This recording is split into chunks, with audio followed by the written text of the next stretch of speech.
All right, Nate, taking a look at this Western Conference matchup, game one, we've got the Mavs headed to Phoenix, taking on those Suns here. And I know, I was talking to you about how I don't really understand why the Suns aren't quite the same favorite the way that they have been. I mean, they are, favored by 5.5 here in game one. We know that they've got obviously much shorter odds there than the Mavs on the series. I'm really just looking at the total right now. I still believe in the Suns. I don't think it's right that Booker gets hurt and all of a sudden they're just not the same team. As I do think he'll come back and be himself soon enough that they'll still be okay. I don't know how I feel about 5.5, as that Mavs defense is incredible, and Luka being back is definitely something. It's just a guy that when he's on the court, you've got a chance to win, because you know that if you've got the defense to back it up, he can help you get there on offense by himself with the four guys he has around him, especially Jalen Brunson now, who's going to get paid. So tell me where you start with this. Like I said, I start with the total, which we have at about 214.5 right now on DraftKings. So that's where I'm looking. What's your angle here in game one in the series in general?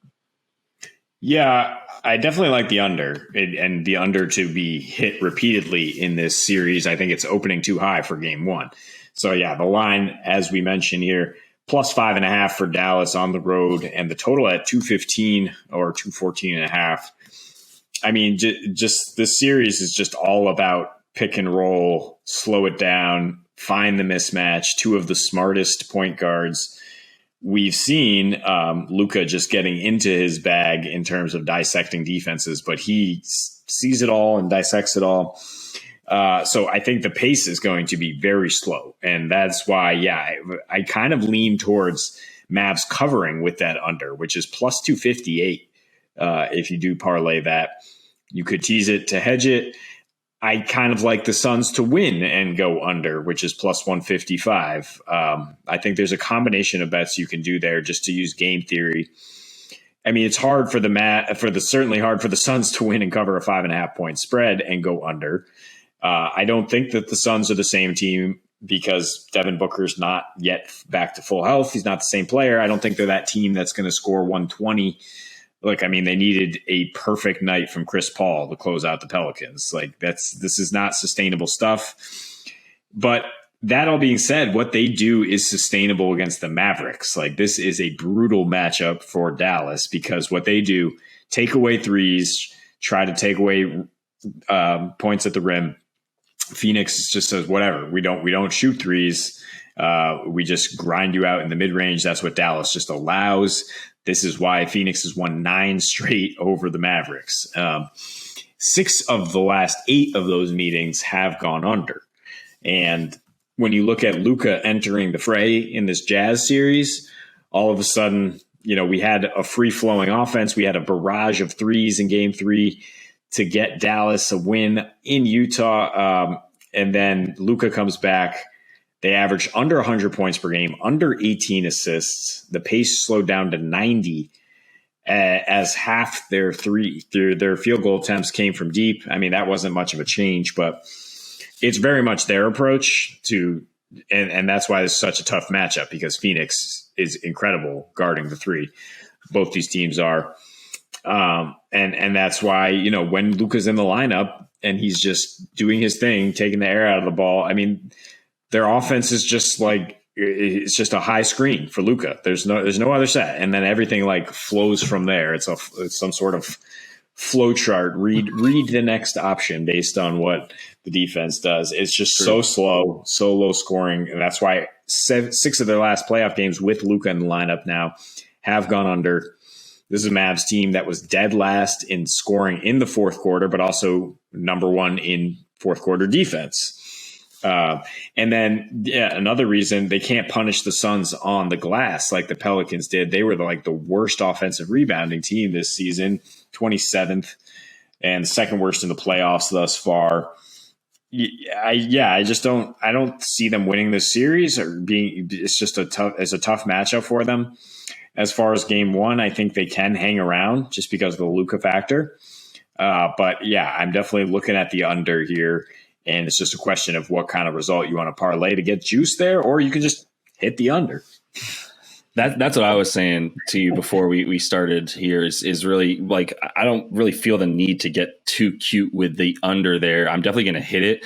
I would consider, an alternate line on the total as well. If you think 214 is too high, like we do, maybe you get it down. 212 is, if you go under 212 there, now you're talking a little bit, better juice. Obviously, still only about plus 105, but you're at, a little bit better than even money. 210. Now you're talking about plus 135. That's about as low as I would go to feel comfortable. And maybe I do sprinkle a little bit on that. But I think, the Suns do feel like the play here. And so if you want to go money line under, that's another way to get some juice off of this. In my opinion, I think it feels a little better. I know that's not quite as likely of a scenario when you look at, the fact that now you're talking every time that the Mavs score, you are it's obviously gut wrenching for you at that point, and you need to rely on this Suns defense, which has shown up. They just did have a couple lapses as well against those Pelicans, who are better offensively, than the Mavs are for sure. I mean, they're two guys,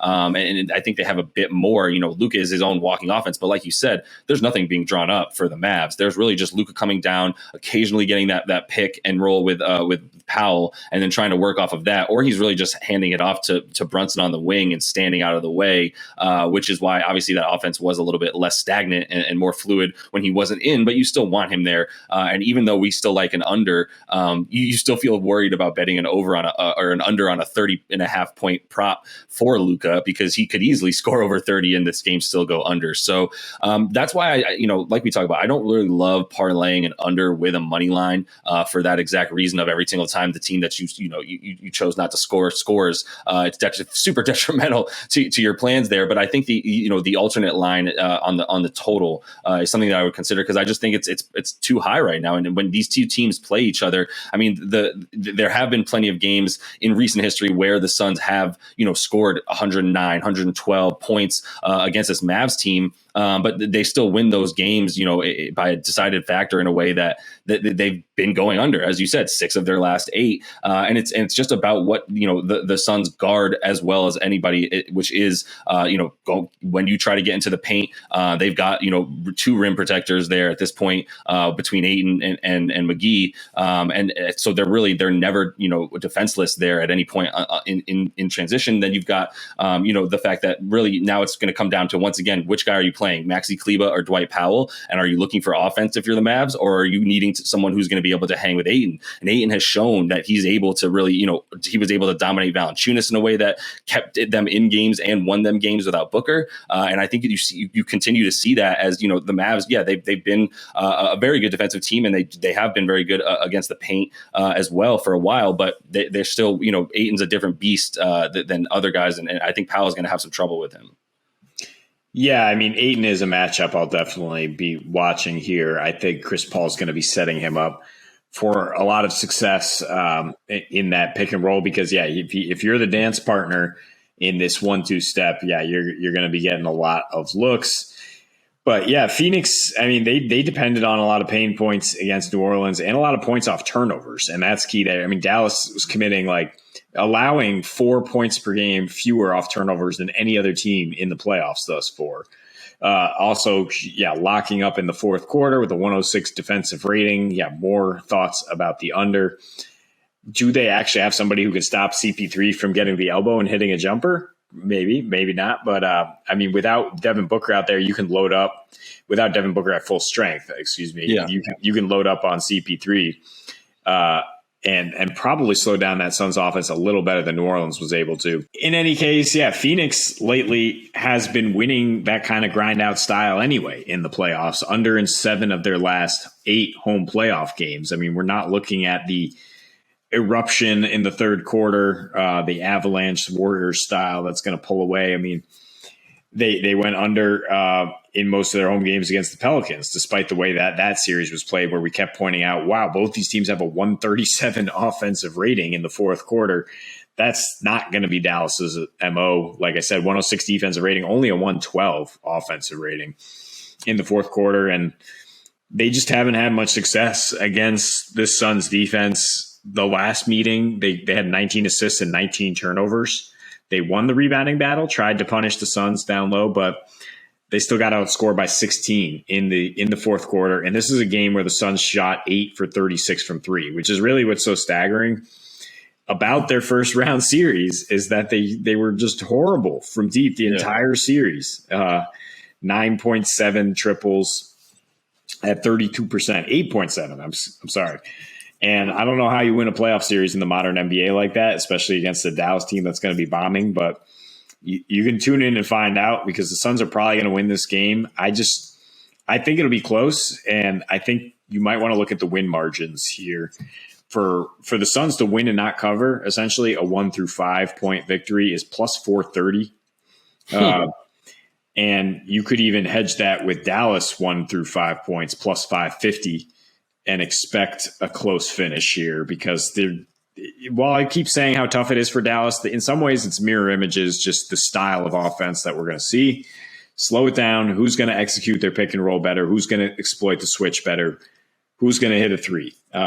And I think the difference why Dallas can win when they could not before, Jalen Brunson, who is now just taking the next step in his game, can be that secondary playmaker. And the Batman and Robin of Brunson and Luka right now might be better than CP3 and Booker on one leg.